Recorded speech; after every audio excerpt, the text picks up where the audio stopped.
Hey everyone! Have you ever wondered what happens in your brain when you hallucinate?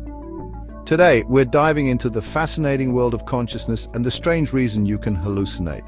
Your brain is an incredibly complex organ, and it's what makes you, well, you. Everything about your consciousness, your thoughts, your feelings, is controlled by a network of molecules and receptors in your brain. But here's the twist. We can learn a lot about consciousness by studying what happens when things go a bit haywire.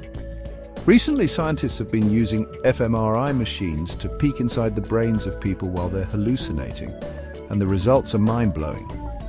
They've noticed a significant decrease in activity in a particular brain region known as the default mode network. But what exactly does this mean?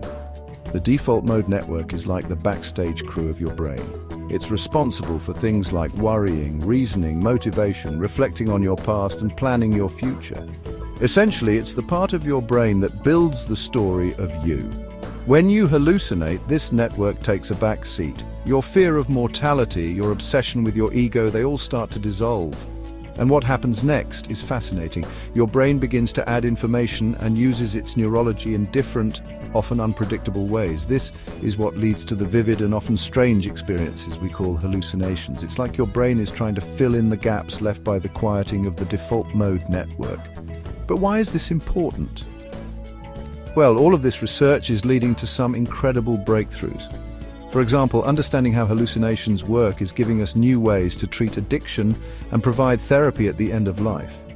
It's helping us piece together a clearer picture of where our consciousness comes from and how it operates. Imagine a future where we can better understand the roots of our fears, motivations, and even our sense of self. That's the promise of this research. By unlocking the secrets of hallucinations, we might just unlock the secrets of our own minds. So next time you hear about someone having a hallucination, remember it's not just a weird trip.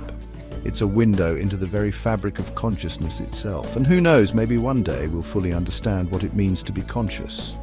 Thanks for watching.